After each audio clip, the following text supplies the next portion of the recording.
At last we have reached the village DABAKGRE.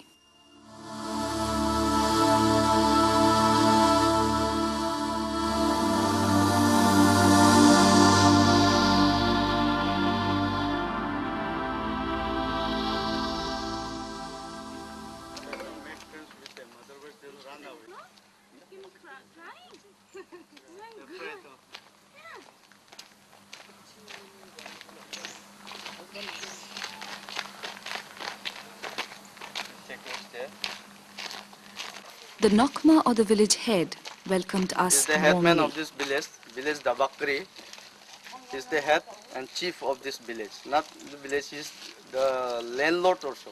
The people were very simple, and being a city dweller, it was a refreshing change to be in such a calm and serene place, far away from the hustle-bustle of the modern-day world.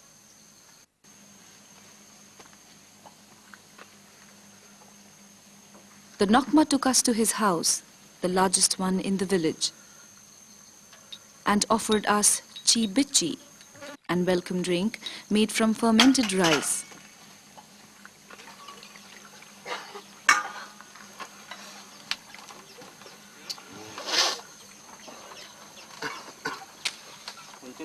He also offered us sada, the local cigarette made from maize leaves and some herbs.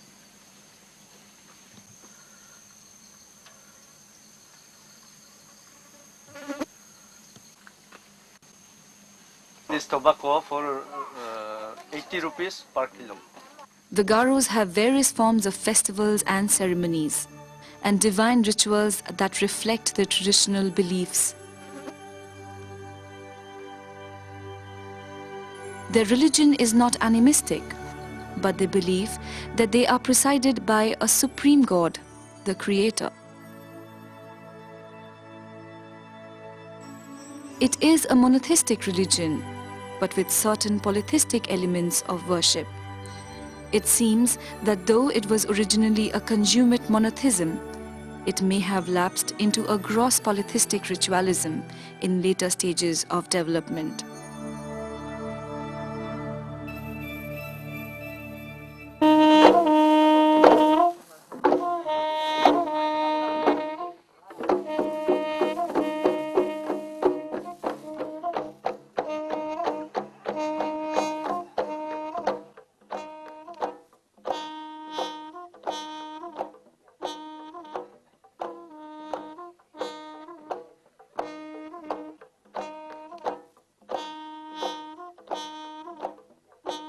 The main and the biggest festival of the Garos is Wangala, or Thanksgiving ceremony to god Misi Saljong and goddesses Minmakiri Rokimi. Wangala, which is the most significant ceremony in the Garo cycle of Jhum cultivation, considered an absolute necessity. It comes after the harvest is over, generally in the months of October or November every year. It is a send-off ceremony to goddess Rokimi and Lord Misi Saljong, who, after the harvest is over, want to go back to their own homelands. Somewhere in the great oceans of the eastern skies, in the abode of the clouds. Requests are also made to the gods and goddesses to come again and bless the land and the Jhum cultivation the following year.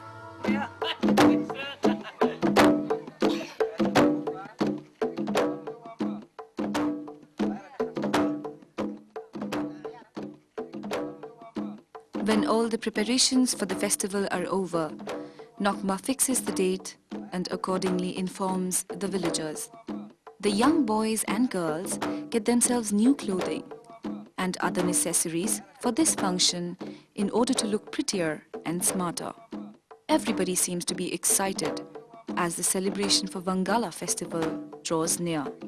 That reflects in their faces the sense of happiness and purity. And by this time they forget all their hard days at work and are ready to celebrate to the fullest.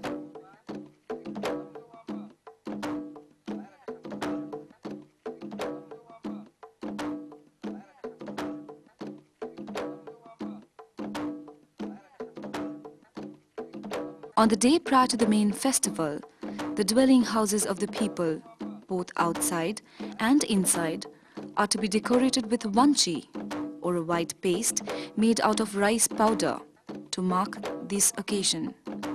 They even apply this paste to color themselves.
Language does have one characteristic that sets it apart from other elements of culture.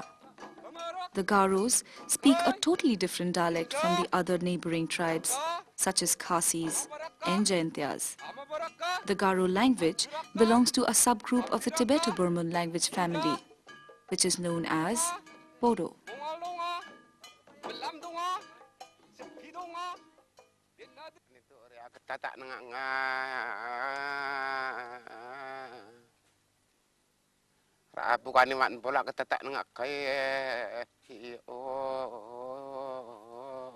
In the poetry such as Doroa and Dani, which narrates myths and the names of ancestors of numerous objects like squirrels, monkeys, and domestic fowl, we come across the Garo's concept of the earth and worldview, their answer to the basic questions of life, their belief in the sacredness of life, belief in immortality of the soul, and what happens in the afterlife may be gathered from these sources.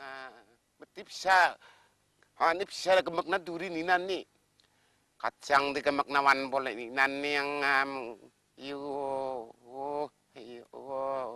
entah kira patal gini asungu awal gini sih kayak yang entah kira nak cengni selalu ruam ruja mani nak cengni palam mujan nama janjan ni betip sih ke Mekah kacang di Mekah tak nengak kayak Hai na chingni wari ma urwa maru jani na chingni tsiya kongo jan nama jan ni kay. Another custom that has determined the very fabric of their society and its economy is a practice of the matrilineal system of inheritance.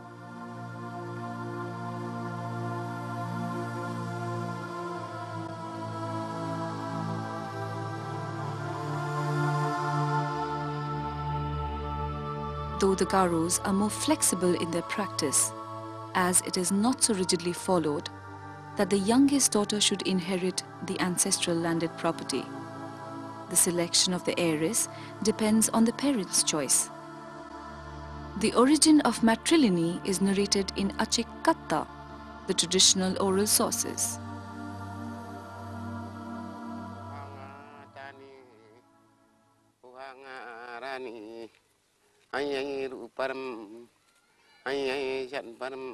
By traditional, we mean that which is transmitted or handed down from generation to generation, from teacher to student.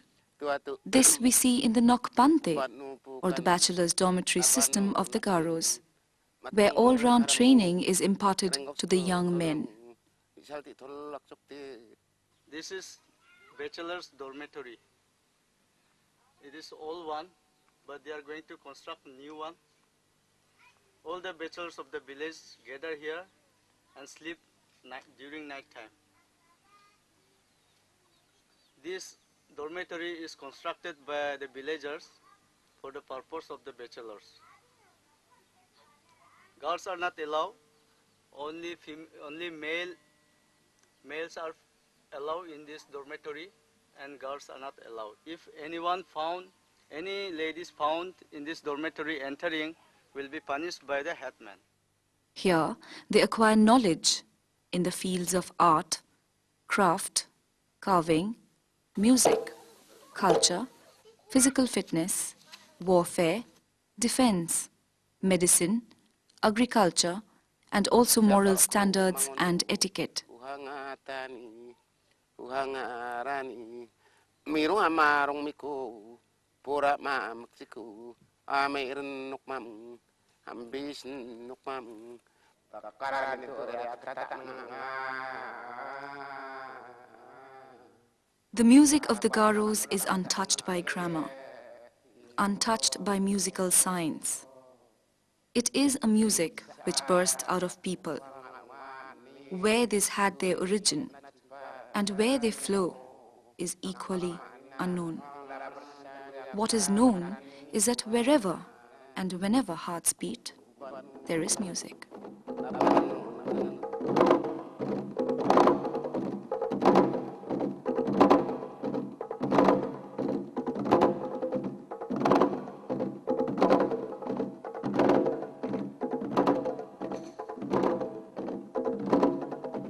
I know not how thou singest, my master.